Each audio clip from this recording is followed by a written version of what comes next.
Moi, vous savez, au début, j'étais, un médium pour moi, c'était, par exemple, pour parler de la médiumnité, c'était, quelque chose de tout à fait farfelu, je connaissais pas. En fait, je connaissais pas et la majorité des gens, qui ont des opinions sur ces sujets, la plupart du temps, on s'aperçoit très rapidement en les interrogeant qu'ils connaissent pas du tout, le phénomène. Et j'étais amené à faire des conférences dans des lieux, des associations d'aide aux personnes en deuil, il y en a beaucoup. On m'avait dit: «Docteur, en première partie, il y aura un médium, ou en deuxième partie, enfin peu importe, il y aura avec vous un médium qui fera des séances en salle». Alors là, à l'époque, je me suis dit: «Ouh là là, qu'est-ce que c'est? C'est une secte? Qu'est-ce que c'est ce truc? Je vais pas je vais pas aller dans ce machin». Alors, très très gentiment, donc l'organisateur me dit: «Ben venez dimanche, il y a un médium et puis vous verrez comment il fait». Bon, et puis il se trouve que c'était Henri Vigneault, que vous connaissez puisque vous l'avez reçu ici, et il commence à avoir des flashs, une entité qui se présente, un petit garçon qui présente un ours bleu, et la maman qui dit en sanglotant: «Oui, c'est l'ours qu'on lui a mis dans son cercueil, c'est mon fils, et un ours en peluche bleu». Bon, je dis ça, ils sont complices, ok.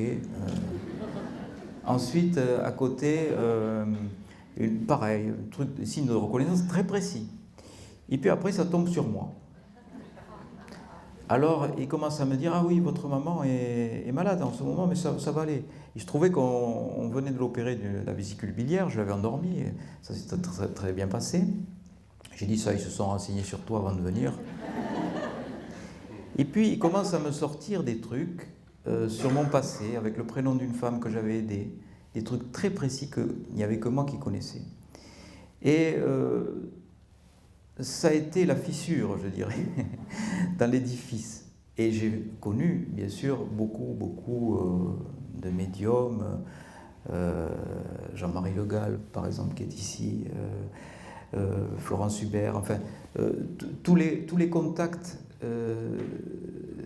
si vous voulez, que je vous ai donnés pour faire ce film, euh, par rapport à la médiumnité, je savais que ce n'étaient pas des charlatans, que c'était vraiment des gens de cœur qui travaillent et qui sont vraiment là pour aider les gens et qui ont des signes de reconnaissance, alors incroyables, d'une précision. Alors c'est ça qui me fait dire, alors comment ça fonctionne? Comment ça peut marcher?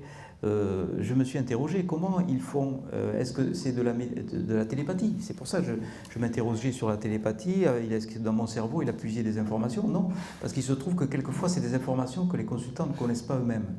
Donc le plus logique, même si au niveau de notre rationalité matérialiste, ça nous dérange profondément, c'est de dire qu'il y a une connexion donc, avec l'au-delà. Il faut bien l'appeler comme ça.